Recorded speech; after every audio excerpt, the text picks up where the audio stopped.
Evangelho de Mateus, capítulo 17, nós faremos a leitura do verso 1 ao 8.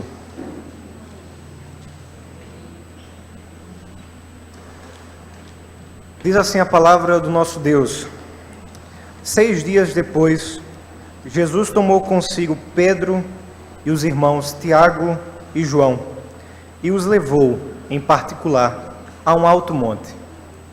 E Jesus foi transfigurado diante deles. O seu rosto resplandecia como o sol, e as suas roupas se tornaram brancas como a luz. E eis que lhes apareceram Moisés e Elias, falando com Jesus. Então Pedro, tomando a palavra, disse a Jesus: Senhor, bom é estarmos aqui. Se o Senhor quiser, farei aqui 3 tendas, uma para o Senhor, outra para Moisés e outra para Elias.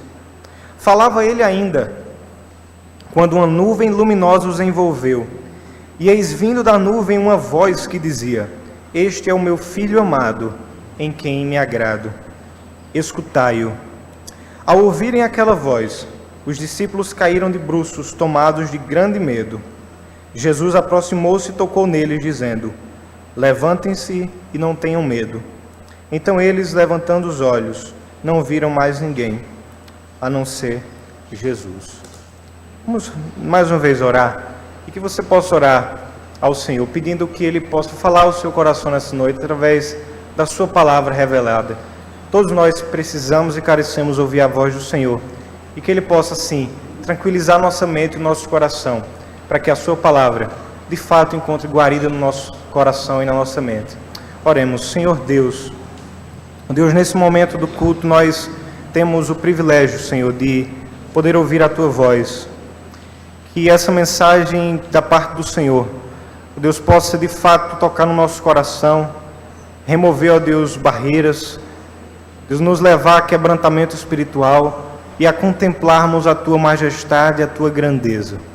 Ó Deus, tranquiliza a nossa mente e que nossa concentração esteja inteiramente ligada naquilo que o Senhor tem revelado para nós na Tua palavra. Que assim o Teu Espírito Santo fale conosco para a glória do Teu nome e do Teu Filho Jesus Cristo. Amém. Irmãos, é sempre uma alegria poder trazer a mensagem, compartilhar a palavra do nosso Deus.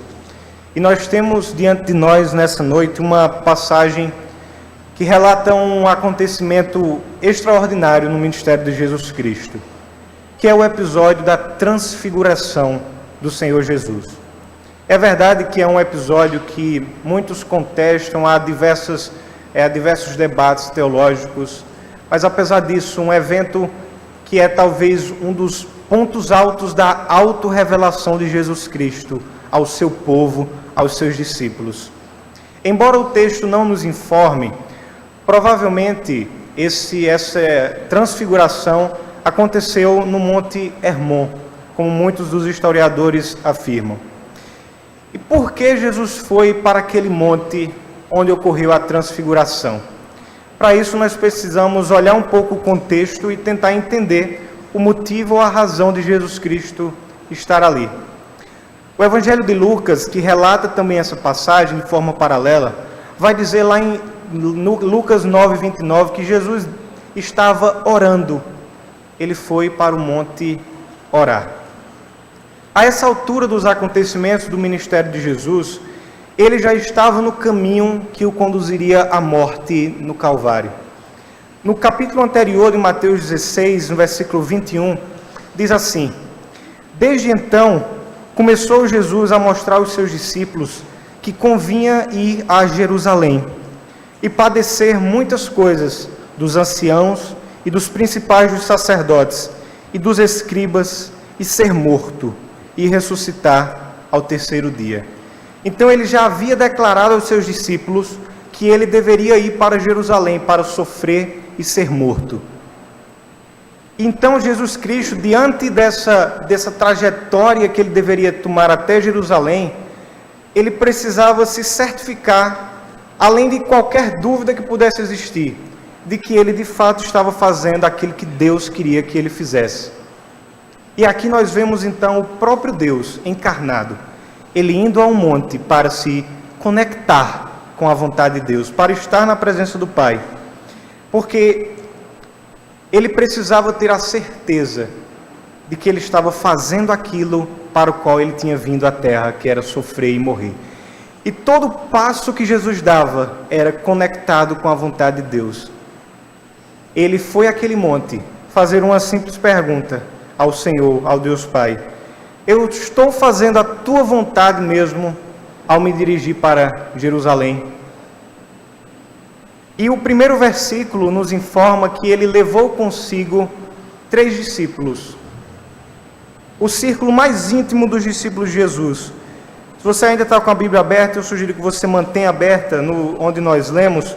Diz assim: 6 dias depois.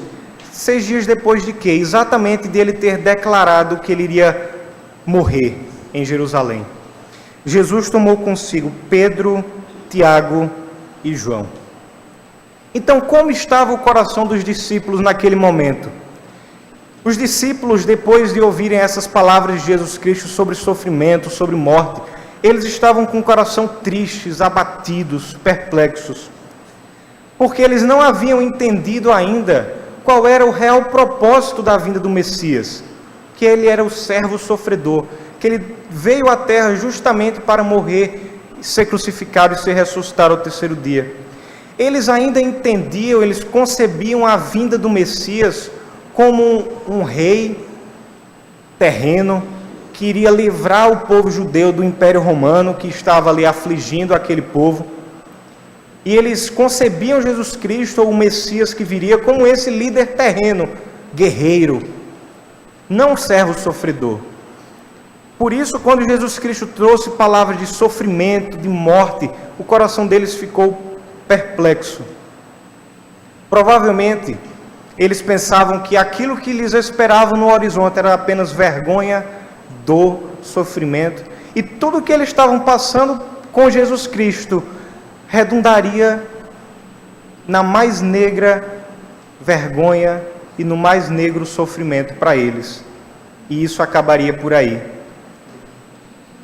Porém, todo esse episódio aqui está repleto de menções de glória, de louvor, de exaltação, de majestade. E como nós veremos nessa noite, irmãos, o propósito da transfiguração de Cristo era encorajar e sustentar a fé dos discípulos, confirmando sem nenhuma dúvida de que de fato ele era o Messias prometido. E nós vamos passar por cada episódio desse acontecimento do Monte da Transfiguração, analisar a sequência dos episódios aqui relatados, para tentarmos então tirar lições e princípios para as nossas vidas. E o primeiro episódio deste evento extraordinário da Transfiguração está no versículo 2. Acompanhe comigo na sua Bíblia, e diz assim: e Jesus foi transfigurado diante deles. O seu rosto resplandecia como o sol, e as suas vestes se tornaram brancas como a luz. O primeiro evento aqui é a própria transfiguração de Jesus. E o que significa isso? Esse verbo aqui indica uma transformação da forma, da figura de Jesus Cristo. Então a forma dele se transformou, se transfigurou. Os discípulos que estavam aqui, eles tiveram um enorme privilégio de ver naquele momento, vislumbrar, mesmo por pequenos instantes, aquilo que era a glória pré-encarnação de Jesus Cristo. E também um vislumbre do que seria a sua futura exaltação, quando ele vier pela segunda vez. Aqui nós temos a glória de Cristo no seu corpo humilhado. Há um pastor, J.C. Ryle, ele diz o seguinte: aquilo que aconteceu no Monte da Transfiguração foi o seguinte, lembrando daquilo que tinha acontecido com Moisés. Ele diz: uma beira do véu foi erguida, a fim de mostrar aos discípulos a verdadeira dignidade do seu Senhor e Mestre. Foi dessa maneira que eles puderam entender que se Jesus não havia aparecido neste mundo como a figura majestosa de um monarca, isso era devido tão somente ao fato que o tempo dele vestir os seus trajes reais ainda não havia chegado. 1 João 5 diz: Deus é luz e nele não há trevas alguma. Então a divindade de Jesus Cristo foi exposta aos discípulos. Aquela glória que ele tinha antes de vir ao mundo, os discípulos puderam ver por um instante. É a mesma glória de Jesus Cristo que ele exporá a todo mundo na sua segunda vinda, quando ele vier como um rei, com toda a sua majestade. Então, irmãos, perceba que evento maravilhoso, que privilégio aqueles discípulos tiveram de ver a glória de Deus, a glória do próprio Cristo sendo manifesta a eles. É talvez o contrário daquilo que Paulo disse lá em Filipenses 2, que ele deixou a sua glória e veio e encarnou-se como homem. Aqui ele, por um momento, ele tira o véu da sua humanidade e reflete a sua divindade, a sua majestade aos seus discípulos. Mas o que é que Jesus queria fazer com isso? Como eu disse, o propósito da transfiguração era encorajar os discípulos. Eles puderam ter um vislumbre das coisas que aconteceriam nos últimos dias. Aquele rosto de Jesus que resplandecia como o sol e as suas vestes que também reluziam, tinha a finalidade de mostrar aos discípulos a majestade dele, de Jesus. A palavra-chave aqui essa é a majestade. A mesma majestade que o Senhor vai mostrar quando ele vier pela segunda vez, juntamente com todos os seus santos e remidos. E Pedro falou desse encontro. Lá em 2 Pedro 1,16, diz assim: mas nós vimos a sua majestade, porquanto ele recebeu do Pai honra e glória, quando da magnífica glória lhe foi dirigida a seguinte voz: este é o meu Filho amado, em quem me comprazo. E ouvimos essa voz dirigida ao céu, estando nós no seu santo monte. A majestade de Cristo revelada aos seus discípulos. Sem dúvida, irmãos, o propósito de Jesus Cristo aqui para os discípulos era mostrar a eles que eles poderiam ver a glória que viria depois da cruz. Eles poderiam ver a alegria depois do sofrimento. Eles poderiam ver o sol brilhando depois das nuvens negras que eles passariam. Por quê? Jesus Cristo estava olhando para os discípulos e querendo mostrar: o fim não é a morte, o fim não é sofrimento. Para os que creem em mim, o fim é a glória, é a majestade. Essa mesma glória de Jesus Cristo que foi mostrada por um período curto de tempo aos discípulos, será a glória com que ele virá na segunda vez, e que toda a igreja também experimentará por toda a eternidade, contemplar a majestade revelada do Filho de Deus. O segundo episódio aqui, na continuação do nosso texto, é a aparição de Moisés e Elias. A palavra nos diz: e eis que lhes apareceram Moisés e Elias falando com ele. A aparição desses dois homens também é repleta de imensos princípios para nós, enquanto igreja do século 21. Quem eram Moisés e Elias? Moisés era aquele que foi responsável por intermediar a lei de Deus aos homens no Antigo Testamento. Ele era considerado como um dos maiores legisladores, um dos maiores homens da antiguidade, um dos maiores homens do Antigo Testamento. E Elias, um dos maiores dos profetas, talvez conhecido por muitos como o maior dos profetas, por meio de quem Deus falava diretamente com o povo. Moisés representava a lei, Elias, os profetas. E o que é que esse encontro significa? Cristo é aquele para quem a lei e os profetas apontavam. Ele é a própria consumação do Antigo Testamento. Cristo também é a própria consumação da história. O ponto alto da história se encontra na presença de Jesus Cristo, quando Ele veio, quando Ele se encarnou. O infinito tocando o finito, o divino tocando o humano, o eterno tocando o temporário, o Filho de Deus tocando os filhos dos homens, Jesus Cristo, o ponto alto da história. E aqui nós vemos a lei e os profetas apontando para Jesus Cristo e anunciando: é esse que nós anunciamos.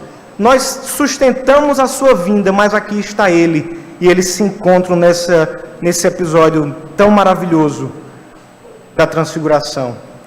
Mas do que eles estavam falando ali? Lucas também nos dá a resposta disso. Lucas 9:31 diz: e eles falavam da morte de Jesus, a qual havia de cumprir-se em Jerusalém. A ideia aqui é essa, irmãos.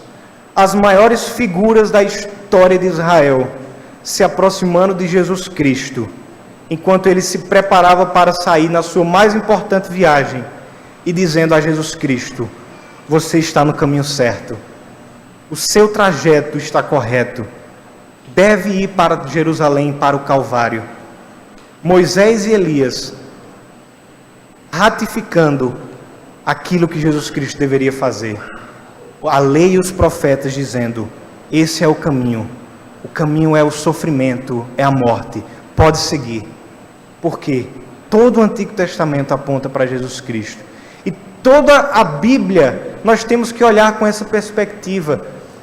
De Gênesis a Apocalipse, o centro é Cristo. Ele é o centro da história, Ele é o centro de tudo. Aqui nós temos outras verdades magníficas. Alguns autores colocam aqui como sendo o encontro da igreja militante e a igreja triunfante. Aqueles que já morreram e aqueles que ainda estão vivos, os dois se encontrando, tal como será na eternidade. Aqui nós temos, irmãos, um ponto alto da revelação de Cristo, aquele que toda a história aponta. Depois nós temos um outro episódio aqui muito interessante, que é a atitude de Pedro. Olha só, acompanhe na sua Bíblia. Então Pedro, versículo 4, tomando a palavra, disse a Jesus: Senhor, bom é estarmos aqui. Se queres, façamos aqui 3 tendas, uma para ti, uma para Moisés e uma para Elias. Eu penso que Pedro, nessa ocasião, aprendeu algumas lições que eu acho que são úteis também para as nossas vidas. A primeira reação de Pedro, naquele momento magnífico, foi construir 3 tendas. Uma para Moisés, uma para Elias, uma para Jesus Cristo. Pedro, se nós lembrarmos dos outros evangelhos, era alguém sempre disposto à ação. Era alguém que não conseguia ficar quieto. Talvez pelo temperamento sanguíneo de Pedro, muitas vezes ele era até impulsivo, inconstante. Mas a verdade é que ele queria mostrar serviço. Ele queria estar sempre fazendo alguma coisa para o reino, para o rei, para Jesus. E ele disse: eu vou fazer 3 tendas. Mas, irmãos, existem momentos em que o mais importante é a tranquilidade, é o silêncio, é a contemplação e é a adoração. Ele estava vendo Jesus Cristo transfigurado, a glória de Jesus sendo exposta a eles, e ele queria trabalhar. Naquele momento, aquilo que ele deveria fazer era simplesmente contemplar e adorar o Senhor Jesus. Existe um momento de trabalho, de serviço, sim, mas existe um momento de solidão, de tranquilidade. Só você adorando o Senhor, só você contemplando a sua presença e a sua majestade. Foi isso que Pedro aprendeu ali. Nós podemos lembrar também de Marta e Maria. A Bíblia nos mostra que Jesus Cristo foi lá na casa de Marta, e o que as 2 irmãs fizeram? Marta foi preparar os serviços de casa, enquanto Maria sentou-se aos pés do Senhor Jesus para ouvir as suas palavras. E Jesus Cristo olha para Marta e diz: Marta, afadiga-se com muitas coisas, mas uma só é necessária. E Maria escolheu a melhor parte, que era estar aos pés de Jesus. Há momentos de trabalho, de serviço, sim. Mas há momentos em que o mais importante é você contemplar, adorar o Senhor. E a outra lição que eu penso que Pedro aprendeu aqui é o seguinte. Veja que ele diz algo muito sincero. Ele diz, bom é estarmos aqui. Ele estava na presença de Jesus, Moisés e Elias. E ele diz, isso é muito bom. Tem gente que não gosta de vir para a igreja, não gosta de vir para a presença de Deus. Pedro disse, bom é estarmos aqui. Mas aquele sentimento de alegria refletiu algo que não era bom para o momento. Por quê? Ele queria que aquele momento se prolongasse. Por isso que ele diz, eu vou fazer tendas, vamos morar aqui. Ele não queria descer do monte. Porque se ele descesse para o monte, ele iria ouvir as palavras de Jesus Cristo de cruz, de sofrimento, de dores. Tanto é que a próxima sessão nos mostra que quando eles desceram, já tinha um menino paralítico para eles curarem. Já tinha dor, já tinha luta. Ele queria simplesmente ficar no monte o tempo que pudesse. Por isso que ele diz, bom estarmos aqui. Mas, irmãos, existe uma verdade nesse texto que é muito importante para nós. Concordo com o que diz o comentarista Barclay, ele diz assim, o Monte da Transfiguração sempre é um lugar mais agradável do que o caminho da cruz. Mas o Monte da Transfiguração só nos é dado a fim de nos proporcionar força para o ministério de todos os dias e para nos fazer capazes de andar no caminho da cruz. Todos nós queremos prolongar nossos períodos de contemplação e de descanso. Mas a experiência do Monte da Transfiguração, o propósito dela é lhe capacitar a viver a vida diária, a viver a vida do sofrimento, até o dia em que nós veremos a majestade de Cristo resplandecente para todos os homens. Talvez nós estejamos chegando de férias, e as férias é um desses momentos. Quando você está de férias e está 2 dias a terminar as férias, você diz, eita, como eu queria que se prolongasse aqui.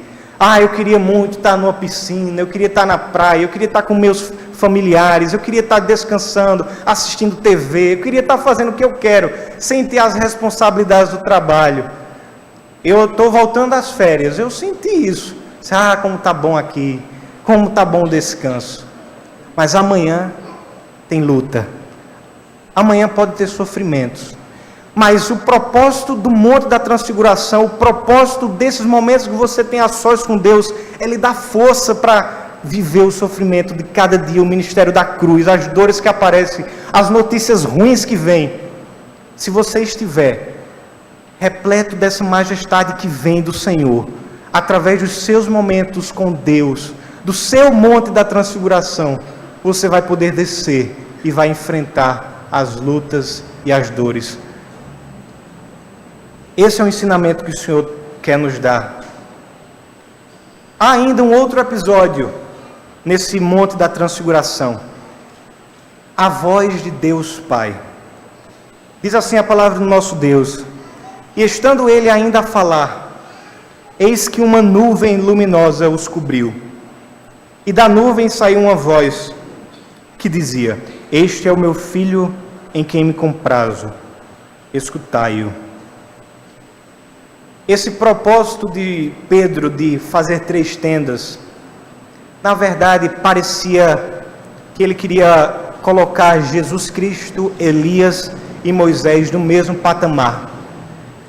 Ele queria fazer 3 tendas para que o legislador, o profeta estivessem juntos de Jesus Cristo. Mas essa ideia dele foi rejeitada de uma forma extraordinária. Antes mesmo de Pedro terminar a sua sentença, uma nuvem luminosa os cobriu, representando a Shekinah de Deus, a glória de Deus. E dessa nuvem saiu uma voz. A nuvem encobriu Moisés e Elias. Eles não puderam mais ser vistos. e a nuvem veio com uma voz que dizia as mesmas palavras que ele disse no batismo de Jesus Cristo por João Batista: esse é o meu filho amado, em quem me comprazo. Essa voz veio dizer a Pedro o seguinte: Pedro, existe alguém que é muito superior a Moisés e a Elias. Eles não podem ficar na mesma tenda de Jesus Cristo. Na verdade, Jesus Cristo é muito superior a qualquer homem, a qualquer pessoa, a qualquer criatura.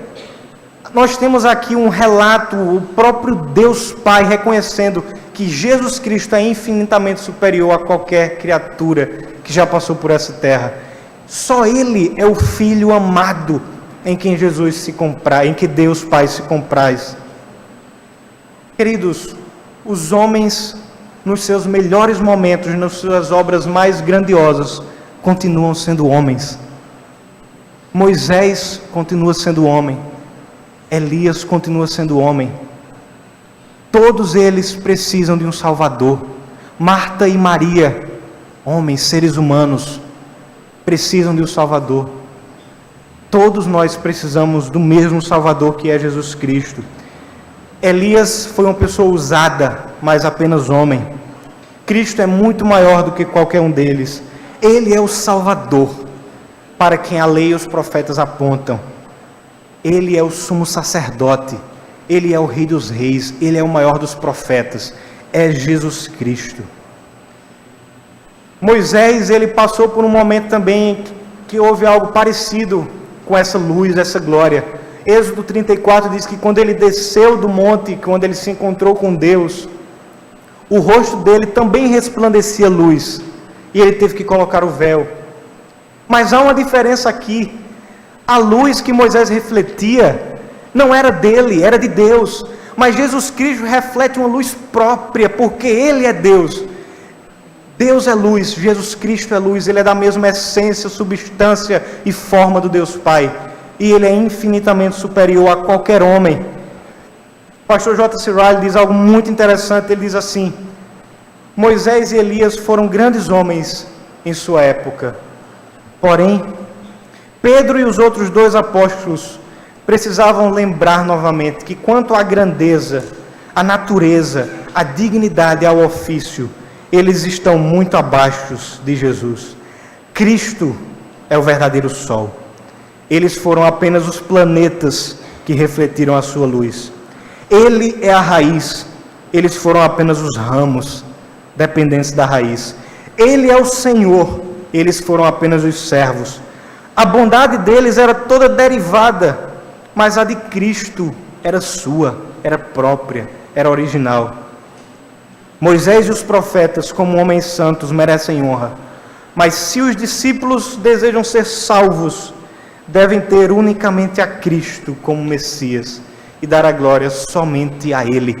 A voz termina dizendo: a Ele ouvi. Irmãos, essa é a natureza da salvação. É a Ele ouvir. É a Ele, o Ser Supremo, Jesus Cristo, o único que pode nos dar a salvação, que nenhum homem pode dar. Há um autor que eu não me lembro quem, ele diz assim: se entrasse por aquela porta os grandes homens da humanidade, como Alexandre o Grande, nós poderíamos até ficar alegres. Se entrassem outros homens, como até mesmo os apóstolos, nós ficaríamos jubilosos, gostaríamos de falar com eles. Mas se Jesus Cristo entrasse naquela porta, nós teríamos que nos prostrar e adorar, porque a Ele ouvir, só Ele, acima de qualquer ser humano. E nesse momento, irmãos, a oração de Jesus foi respondida. Lembra que ele foi para o monte orar, para saber se ele estava fazendo a vontade de Deus. Naquele momento ele não tinha mais dúvidas. A lei e os profetas apontavam isso. E o próprio Deus Pai, ele afirma que ele tinha razão em seguir para Jerusalém, para a morte. Depois desse episódio, nós sabemos o que aconteceu. Ele começou a sua peregrinação para Jerusalém. Ele foi morto, crucificado, a pior das mortes. Ele foi tido como vergonha e escárnio Os homens olhavam para ele e o desprezavam como um criminoso, um malfeitor. E ele sangrou naquela cruz. E naquela cruz, irmãos, ele levou os nossos pecados. Aqueles que têm fé em Jesus Cristo, aqueles que são chamados para serem filhos de Deus, têm essa alegria de que naquela cruz, naquele momento de sofrimento, a maldição se tornou em júbilo, a vergonha se tornou em alegria, a culpa se transformou em libertação. Mas os discípulos precisavam do monte da transfiguração, porque eles só viam vergonha, eles só viam dor. Mas o final da história, irmãos, será a vitória do Cordeiro, será o júbilo dos crentes, será o retorno do Senhor em majestade. Que privilégio aqueles discípulos tiveram de ver a glória de Jesus Cristo por um momento. E eu quero dizer algo: nós também veremos a glória de Cristo, resplandecente, o seu rosto brilhando, as suas vestes reluzindo. Assim também nós seremos como seres glorificados, a mesma glória, o mesmo sentimento, a mesma exaltação, porque Ele nos promete isso. E caminhando para o final, quero trazer apenas algumas aplicações desse texto, desse episódio para as nossas vidas. Primeira delas, lembre-se da majestade de Cristo e das suas promessas. Muito frequentemente nós nos inclinamos a esquecer da majestade de Cristo, da glória dele. A gente olha para o mundo e vê tanto sofrimento, tanta corrupção, tantos males, e a gente parece que é isso. Nós estamos destinados ao fracasso, nós estamos destinados à vergonha, ao sofrimento. A gente olha para todo lado e abunda o pecado, a incredulidade. Muitas vezes nós nos esquecemos de que o final da história não é sofrimento.